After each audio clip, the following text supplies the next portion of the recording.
Capsulatorio político.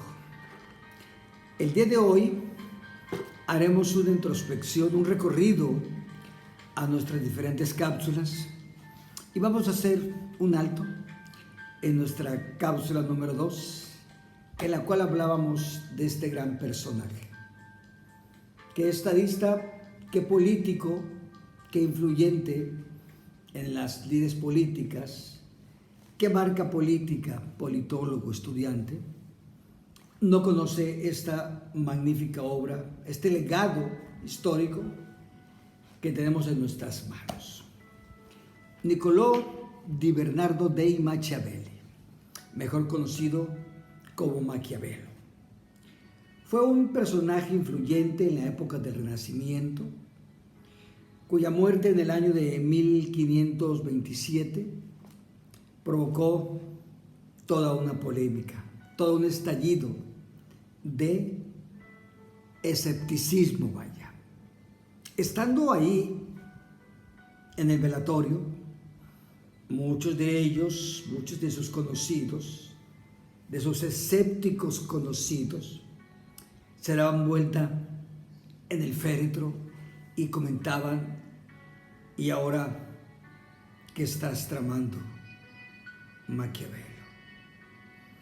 ¿Por qué este estupor o esta incredulidad?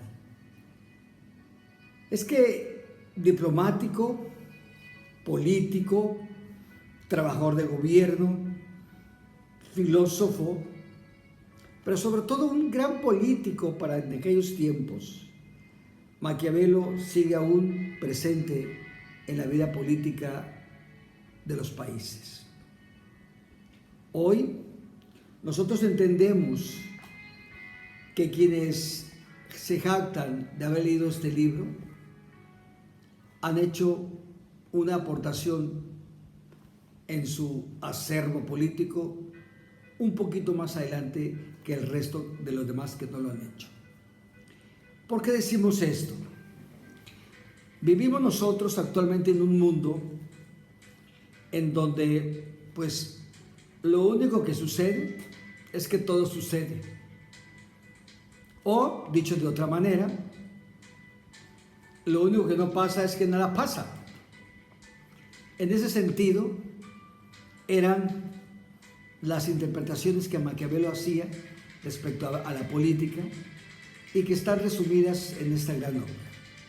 Una obra política muy interesante, de la cual voy a tomar unas líneas y se las voy a comentar. Dicen así: cuando un rey es bondadoso con sus súbditos, no se le valora. Es normal que haga las cosas por el bien del pueblo y cuando se equivoca es duramente criticado. En cambio, cuando se es cruel y duro, los gustos bondadosos se glorifican. ¿Está errado Maquiavelo en sus puntos de vista? ¿O es válido que un gobernante haga lo que tenga que hacer para no dejar el poder? No por nada, una frase que resume el pensamiento filosófico de Maquiavelo es: el fin justifica los medios. Hagamos entonces un análisis crítico de los Estados Unidos mexicanos. Hagamos un análisis de cómo los hombres que se han dedicado a la política han dirigido los hilos de este país en los últimos 100 años. ¿Qué ha pasado con este país? ¿Cuánto nos ha escrito?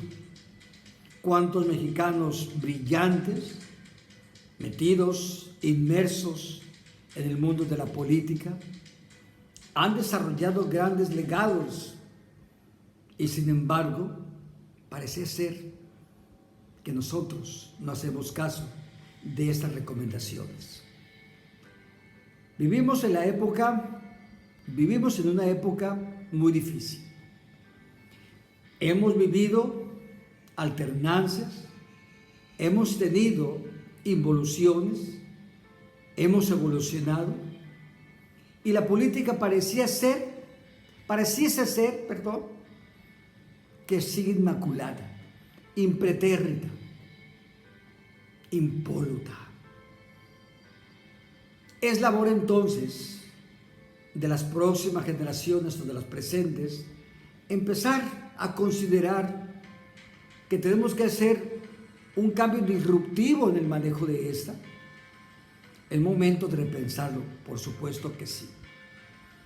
En esta década 3 del siglo XXI, es una década de advenimientos, de grandes cambios. Hay que prepararse para esto. Hay que seguirse adentrando en las lides de la filosofía, en las lides en donde lo único que no cambia es que todo cambia. Y señores de la política, dueños de las marcas políticas, dirigentes sindicales, poderes fácticos en el mundo, en el país, estudiosos de la filosofía, estudiosos de la política, politólogos, mercadólogos políticos, yo los invito a que prosigamos dentro de este encapsulatorio y sigamos analizando obras y legados de personajes como Maquiavelo, pero siempre sin perder de vista que el hilo conductor nos ha de llevar de un extremo al otro, revisando lo que han hecho de nuestro país, pero también lo que queremos que sea nuestro país y lo que queremos que actúen y que hagan aquellos que dentro de algunos años van a dirigir a nuestro país. Y no hablo de los actuales políticos, hablo quizá de los hijos o de los hijos de esos políticos que tienen que tener una ideología quizá compatible con sus antecesores, pero que sea todavía más compatibles con el México que les habrá tocar de vivir. Te espero dentro de nuestro próximo encapsulatorio. Fue un placer. Cuídate mucho.